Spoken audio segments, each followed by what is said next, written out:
Topic లోకి వెళ్ళబోయే ముందు నేను ఒక ప్రశ్న అడుగుతాను. దానికి మీ విలువైన కామెంట్ అయితే తెలియజేయండి. పవన్ కళ్యాణ్ గారు భోగాపురం ఎయిర్పోర్ట్ ఓపెనింగ్ లో భాగంగా నరేంద్ర మోడీ గారి గురించి తన మనసులో ఉన్న మాటల్ని చెప్పిండు. అయితే పవన్ కళ్యాణ్ గారు మోడీ గారిని పొగుడతాడా అని చెప్పేసి కొంతమంది మాట్లాడతారు. అయితే పవన్ కళ్యాణ్ గారు మోడీ గారి గురించి మాట్లాడడం తప్ప రైటా? మీ కామెంట్ అయితే తెలియజేయండి. చలో టాపిక్లోకి వెళ్దాం.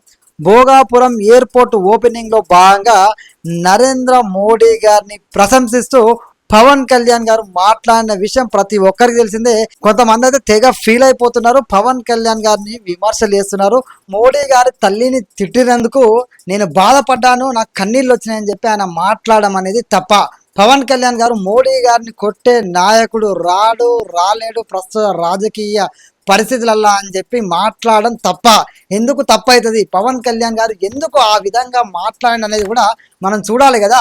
పవన్ కళ్యాణ్ గారు ఎందుకు ఆ విధంగా మాట్లాడింది అనేది నేను చెప్తాను, మీరు వినండి. దానికి ముందు మోడీ గారిని పవన్ కళ్యాణ్ గారు పొగిడితేనే మీరు ఈ విధంగా బాధపడుతున్నారు అంటే, ఏకంగా చంద్రబాబు నాయుడు గారు మోడీ గారి గురించి చెప్పిన మాటలు వింటే ఇంకేమైపోతారు. అదేవిధంగా మళ్ళీ వచ్చే టర్మ్లో కూడా మోడీయే ప్రధాని అవుతాడని చెప్పేసి నారా లోకేష్ గారు చెప్పిన మాటలు వింటే ఇంకేమైపోతారు.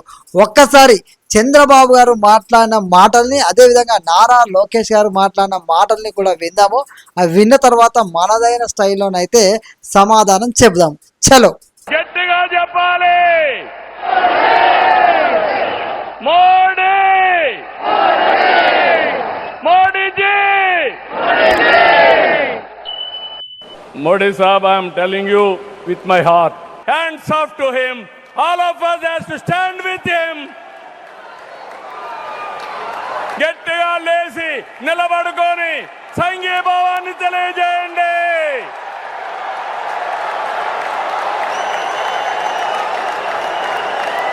గట్టిగా. It is our responsibility, our commitment for the nation. Nation first, persons next. Entire nation has to understand. ये है नमो का ताकत और हमारा रिस्पांसिबिलिटी है 2029 में फिर नमो भारत देश का प्रधानमंत्री बनने का. విన్నారు కదా చంద్రబాబు నాయుడు గారు లోకేష్ గారు మాట్లాడిన మాటలు. ఒక్కసారి చంద్రబాబు నాయుడు గారి మాటలు వింటే మీకు ఏ విధమైన ఫీలింగ్ వచ్చిందో నాకైతే గూస్ బంప్స్ వచ్చినాయి. ఏకంగా చంద్రబాబు నాయుడు గారు మాట్లాడుతూ మీరు చూసిర్రు కదా, ప్రజలందరినీ నిలబెట్టి మరి స్టాండప్ చేయించి మరి మోడీ మోడీ అని చెప్పి మోడీ నామస్మరణతోటి ఆ సభనైతే దద్దరిల్లిపోయింది. ఏకంగా మోడీ గారు స్టేజ్ మీద ఉన్న వాళ్ళు కూడా లేచి నిలబడి మోడీ గారికి ఒక గౌరవాన్ని ఇవ్వడం జరిగింది. నిజంగా మరి పవన్ కళ్యాణ్ గారు మోడీ గారిని మించిన వాడు లేడు, మోడీ గారిని కొట్టేవాడు లేడు రాడు అని పవన్ కళ్యాణ్ గారు మాట్లాడితే మీరు తెగ నొచ్చుకున్నారు కదా.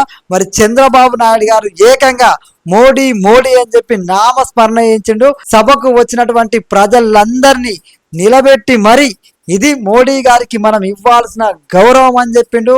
అదే విధంగా నేషన్ ఫస్ట్ పర్సన్ నెక్స్ట్ అని చెప్పేసి మోడీ గారు ఏదైతే మాటలు చెప్తాడో, బీజేపీ ఏదైతే నినాదం చెప్తుందో నేషన్ ఫస్ట్ అనే నినాదాన్ని చంద్రబాబు నాయుడు గారు కూడా మోడీ గారు వచ్చినటువంటి సభ వేదిక సాక్షిగా భోగాపురం ఎయిర్పోర్ట్ ఓపెనింగ్ సందర్భంగా మోడీ గారి నామస్మరణతోటి తెలుగు ప్రజలు, ఆంధ్రప్రదేశ్ ప్రజలందరూ మోడీ మోడీ మోడీ అని చెప్పేసి ఆ భోగాపురం సభలో అంటుంటే ఆ సభ దద్దరిల్లిపోయింది అనుకోండి.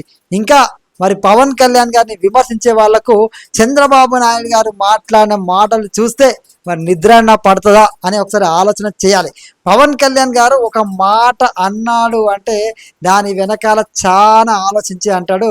ఉత్తగానే మోడీ గారిని పొగడు పవన్ కళ్యాణ్ గారు. సో పవన్ కళ్యాణ్ గారు ముఖ్యంగా మోడీ గారి తల్లిని దూషించినప్పుడు బాధపడడానికి ఆయనకు ఎదురైన అనుభవాలు, అదేవిధంగా ఆయన పడ్డటువంటి బాధలు గుర్తొచ్చి ఆయన బాధపడరు. ఏం అనుభవాలు ఎదురైనాయి, ఎందుకు బాధ గుర్తొచ్చిందని చెప్పి అనుకుంటారా? పవన్ కళ్యాణ్ గారిని 2 చోట్ల ఓడిపోయారని చెప్పి మాట్లాడుతూనే పవన్ కళ్యాణ్ గారి పని అయిపోయిందని చెప్పేసి ఆయన తల్లిని ఏ విధంగా దూషించిర్రు అనేది యావత్ సమాజానికి, తెలుగు ప్రజలకైతే చెప్పనక్కర్లేదు. ఎందుకంటే ఆయన తల్లిని ఎంత నీచాతి నీచంగా దూషించిర్రు అనేది రాజకీయాల కోసం, రాజకీయాల్లో లేని తన తల్లిని ఏ విధంగా దూషించిరు అనేది గతంలో మన అందరికీ తెలుసు. తన పిల్లల్ని కూడా అతి నీచాతి నీచంగా ఎంత అవమానకరంగా దూషించారు అనేది అందరికీ తెలిసే విషయమే. అదేవిధంగా ఆయన వ్యక్తిగత జీవితం గురించి అయితే, ఆయన భార్యల గురించి అయితే, ఆయన వ్యక్తిగత జీవితాన్ని ఉద్దేశిస్తూ ఎన్ని రకాలుగా ఎవడికి నచ్చినట్టు వాడు ఏ విధంగా మాట్లాడనే విషయం కూడా మన అందరికీ తెలిసిందే. సో తన తల్లిని దూషించినప్పుడు, తన పిల్లల్ని దూషించినప్పుడు ఆయన ఏ విధంగా బాధపడి ఉంటాడో ఒక్కసారి ఆలోచన చేయండి. ఆయన వ్యక్తిగత జీవితం గురించి మాట్లాడిన అంత బాధపడ్డాడు, కానీ రాజకీయాల్లో లేని తన తల్లిని దూషించడం ఎంతవరకు కరెక్టు, ఆ బాధ ఎంత పడి ఉంటాడు పవన్ కళ్యాణ్ గారు. ఈ రోజున మోడీ గారి తల్లిని తిడితే నా కళ్ళల్లో కన్నీళ్ళు వచ్చినాయని ఎందుకు ఉత్తగానే అనలేదు. ఆయన పడ్డ బాధను ఈరోజు దేశ ప్రధాని నరేంద్ర మోడీ గారు ఏం తప్పు చేస్తుండని, నరేంద్ర మోడీ గారు ఏమన్నా ఆస్తులు కూడబెట్టుకుంటుండా, నరేంద్ర మోడీ గారు ఏమన్నా దోచుకుంటుండా, దేశం కోసం నరేంద్ర మోడీ గారు పనిచేస్తాడు కదా, ఒక్కరోజు కూడా సెలవు తీసుకోకుండా అని చెప్పేసి పవన్ కళ్యాణ్ గారు మాట్లాడుతా మోడీ గారి తల్లిని తిట్టినందుకు నాకు బాధ అనిపించింది, కన్నీళ్ళు వచ్చినాయని చెప్పేసి ఆయనకు కూడా గతంలో ఎదురైన అనుభవాలు బాధలు ఉంటాయి కాబట్టి వాటిని ఉద్దేశిస్తూ నేను కూడా బాధపడడం జరిగింది. ఏ తల్లినైనా తిడితే ఎవరికైనా బాధ అనిపిస్తుంది కదా, ఎందుకంటే వాళ్ళ తల్లి గారు ఇప్పుడు భూమి మీద లేరు, ఆమె చనిపోవడం జరిగింది. అలాంటి తల్లి గురించి కూడా ఈ రాజకీయాల కోసం విమర్శలు చేయడం అనేది ఎంతవరకు కరెక్టో ఆలోచన చేయండి. అందుకోసం పవన్ కళ్యాణ్ గారు ఆ విధంగా మాట్లాడడం జరిగింది. ముఖ్యంగా మోడీ గారిని కొట్టేవాడు లేడు రాడు అని ఎందుకు మాట్లాడంటే, వరుసగా 3 పర్యాయాలు దేశ ప్రధానిగా దేశ ప్రజలందరూ 3 సార్లు పిఎం కుర్చీ మీద కోరి మోడీ గారిని కూసోబెట్టారు కాబట్టి జనాలు ప్రజాస్వామ్యబద్ధంగా ఓటు వేసి మోడీ గారిని 3 సార్లు ప్రధానమంత్రిని చేశారు కాబట్టి ఆయన విజయ పరంపరను చూసి, ఆయన విజయ పరంపరను కీర్తిస్తూ పవన్ కళ్యాణ్ గారు మోడీ గారిని కొట్టేవాడు లేడు రాడు అని చెప్పి ఆయన మాట్లాడడం జరిగింది. మోడీ గారిని ఉద్దేశిస్తూ పొగుడుతూ ఆయన మాట్లాడితే వీళ్ళకి వచ్చిన బాధ ఏంది, మిమ్మల్ని పొగడట్లేదనా లేదంటే మీ గురించి పవన్ కళ్యాణ్ గారు మాట్లాడతలేదనా? పవన్ కళ్యాణ్ గారు మాట్లాడితే ప్రపంచం అంతా తెలిసిపోతుంది, పవన్ కళ్యాణ్ గారు మాట్లాడితే ఆ విషయం వైరల్ అయిపోతుంది, అది అందరికి తెలిసే విషయమే. సో అట్లాగిట్లా మీరు ఫీల్ అవుతారా ఏంది మరి? ఎందుకంటే పవన్ కళ్యాణ్ గారు ఒక వ్యక్తిని పొగడాలంటే మీరెవరు పర్మిషన్ ఇవ్వడానికి, మీరెవరు పొగిడితే పవన్ కళ్యాణ్ గారిని విమర్శించడానికి? ఆయన నచ్చినట్టు ఆయన మాట్లాడతాడు, ఆయనకు మంచి అనిపిస్తే మంచి గురించి మాట్లాడతాడు, అంతేగాని ఆయన ఎవరైనా విమర్శ చేసిండా? మోడీ గారిని పొగిడితే తప్పేలా అవుతుంది, ఉన్న వాస్తవాలు మాట్లాడితే తప్పేట్లా అవుతుంది? ఆయన పర్స్పెక్టివ్, ఆయన విధానం, ఆయన ఆలోచన ధోరణితో ఆయన మాట్లాడాడు. మీ ఆలోచన ధోరణి వేరుంది కాబట్టి మీరు విమర్శ చేస్తారు. దానికి దీనికి పొంతన లేదు. మీరు పవన్ కళ్యాణ్ గారి మీద విమర్శలు చేసినంత మాత్రాన నిజం అబద్ధం కాదు, అబద్ధం నిజం కాదు.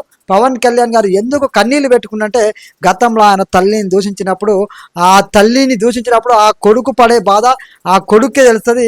పవన్ కళ్యాణ్ గారు తల్లిని దూషించినప్పుడు, వాళ్ళ తల్లిని దూషించినప్పుడు ఆయనకు బాధ ఉంటుంది. మీరు ఎన్నైనా మాట్లాడతారు, ఎన్నైనా విమర్శలు చేస్తారు, మీకేం తెలుస్తుంది చెప్పండి? సో అందుకే పవన్ కళ్యాణ్ గారు ఆ విధంగా స్పందించడం అయితే జరిగింది. మీరు అంటారు కదా ఫ్రీడమ్ ఆఫ్ స్పీచ్ అని, అది పవన్ కళ్యాణ్ గారికి కూడా ఉంటుంది కదా. పవన్ కళ్యాణ్ గారు కూడా మాట్లాడే హక్కు ఉంటుంది కదా. పవన్ కళ్యాణ్ గారు మాట్లాడితే తప్పు, మీరు ఏది మాట్లాడారు రైటా? అదేవిధంగా లోకేష్ గారు కూడా డైరెక్ట్గా చెప్పిండు, మళ్ళీ వచ్చి ఎన్నికల్లో మోడీ గారే మన ప్రధానమంత్రి అవుతారు అని చెప్పేసి గంట బజాయించి మరీ చెప్తుండు. మరి నారా లోకేష్ గారు మోడీ గారే ప్రధాని అంటారు, మరి ఇక మీకు నిద్ర పడుతుందా? నారా లోకేష్ గారి మాటలు విన్న తర్వాత మీ చెవులు పనిచేయడం ఆగిపోయిందా?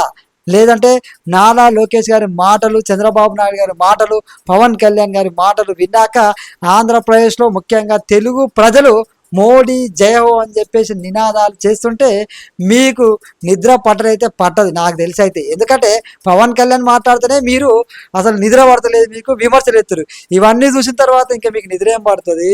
మీ మైండ్ అసలు నాకు తెలిసి ఆగమాగం అయిపోతుంది. ఎందుకంటే ఇంతలాగా ఆంధ్రప్రదేశ్ బలంగా మోడీ గారి పక్షాన నిలబడుతుంది అంటే ఆంధ్రప్రదేశ్ ప్రజలు, అదేవిధంగా తెలుగు ప్రజలు తెలంగాణలో కూడా 8 ఎంపీ సీట్లను ఆల్రెడీ గెలిపించారు.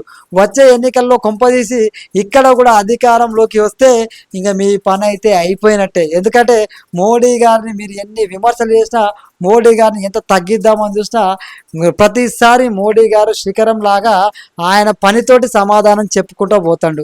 వచ్చే ఎన్నికలలో కర్ణాటక ఉన్నది, బెంగాల్ ఉన్నది, అదేవిధంగా ఆంధ్రప్రదేశ్ ఉన్నది, ఉన్నది, తెలంగాణ ఉన్నది, చాలా చోట్లల్లా మోడీ గారి ప్రభంజనం స్పష్టంగా కనబడుతుందేమో అని చెప్పేసి మోడీ గారికి పెరుగుతున్నటువంటి మద్దతు చూస్తే అర్థమవుతుంది. మోడీ గారిని విమర్శ చేయడము అంటే మిమ్మల్ని మీరు పాతాళానికి తొక్కేసుకోవడమే అవుతుందని అనిపిస్తుంది నాకైతే. నిజంగా మోడీ గారిని పవన్ కళ్యాణ్ గారు పొగిడిర్రు అంటే మోడీ గారు చేస్తున్న పనులు, ప్రజల దగ్గర నుంచి మోడీ గారికి వస్తున్న మద్దతు, అదేవిధంగా కాక్రోచ్ జనతా పార్టీ అని చెప్పేసి ఢిల్లీలో జంతర్ మంతర్ దగ్గర నిరసన పేరుతోటి నీట్ పేపర్ లీక్ అయిందని చెప్పి నిరసన చేసిరు, బాగానే ఉంది. ఆ నిరసనల్లో మోడీ తల్లి గారిని దూషించడం ఏంది, మోడీ గారిని పర్సనల్గా దూషించడం ఏంది, అసలు ఈ కాక్రోచ్ జనతా పార్టీకి ఎవరు సపోర్ట్ చేస్తారు, ఇవన్నీ ప్రజలు గమనిస్తున్నారు, ఇవన్నీ అర్థమైపోయినాయి. ముఖ్యంగా హిందూ దేవులని, రాముడిని, సీతను, ద్రౌపది మాతను, సనాతన ధర్మాన్ని కూడా విమర్శలు చేస్తుంటే ప్రజలు అర్థం చేసుకోవడంత పిచ్చోళ్ళ ఇవన్నీ గమనించే మోడీ గారికి ఇంకా మద్దతు పెరుగుతుంది. ఆంధ్రప్రదేశ్ వేదికగా ఏకంగా సీఎం చంద్రబాబు నాయుడు, లోకేష్ గారు, పవన్ కళ్యాణ్ గారు బహిర్గతంగానే మాట్లాడడం జరిగింది. ఇవన్నీ చూస్తే మీకు నిజంగానే నిద్ర పడతలేదు, విమర్శలు చేస్తున్నారు తప్ప ఏమీ ఉండదు. మీరు ఎన్ని విమర్శలనే వేసుకోండి, ఉన్నది మాట్లాడతారు. మీరు ఎన్ని రకాలుగా ప్రయత్నం చేసినా మోడీ గారికి ఖచ్చితంగా బలం పెరిగిపోయింది. కాక్రోచ్ జనతా పార్టీ మోడీ గారిని దింపుతాం, అమిత్ షా గారిని దింపుతామని మాట్లాడతారు కదా, గా మాటలు మీరు ఆ విధంగా ప్రయత్నం చేయండి. అప్పుడు దేశ ప్రజలే మీకు ఎలాంటి సమాధానం చెప్పాలో చెప్తారు. న్యాయపరంగా చేసే డిమాండ్లను ప్రజలు సమర్థిస్తారు. మీరు మోడీ గారిని క్వశ్చన్ చేయండి, బీజేపీ ప్రభుత్వాన్ని క్వశ్చన్ చేయండి, ఎవరైనా స్వాగతిస్తారు. కానీ మోడీ గారి మీద ద్వేషంతో చేస్తే, దేశాన్ని అస్థిరపరిచే విధంగా ప్రయత్నం చేస్తే మాత్రం ఏ ఒక్క భారతీయుడు క్షమించడు, ఉపేక్షించడు. మీరు చేసే పనులను చూస్తూ ఊరుకోడనే విషయాన్ని కూడా గ్రహించండి. నిజంగా దేశానికి ఉపయోగపడే పనులు, దేశ ప్రతిష్టని పెంచే పనులు చేయండి.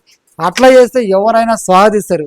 నిజంగా పర్సనల్ విమర్శలు కాకుండా పాలసీల మీద విమర్శలు చేయండి, ప్రతి ఒక్కరూ స్వాగతిస్తారు. అంతేగాని మోడీ గారిని పొగరొద్దు, మోడీ గారి గురించి మాట్లాడుతూ అంటే మీరెవర్రా బాబు, మీరు చెప్తే ఎవరు వినరు, ఎవరు ఆగరు. ఒక రాష్ట్ర ముఖ్యమంత్రి మోడీ గారి గురించి ప్రశంసిస్తూ మాట్లాడుతాను, మోడీ అని నినాదాలు చేస్తారు అంటే ఇంతకు మించిన అదైతే ఇంకోటి ఉండదు. ప్రజలు సైతం జయహో మోడీ అంటారు, మీరెవరు మధ్యలో? సో పవన్ కళ్యాణ్ గారు పొగిడినంత మాత్రాన విమర్శ చేసేటోళ్ళకి అటు చంద్రబాబు నాయుడు గారు, లోకేష్ గారి మాటలే ఒక సమాధానంగా నిలుస్తాయి. ఫ్యూచర్లో ప్రజల నుంచి కూడా మీరు అది ఎదుర్కొంటారనే విషయాన్ని గ్రహించండి. మీ అభిప్రాయాన్ని కామెంట్లు తెలియజేయండి. జై హింద్, జై భారత్.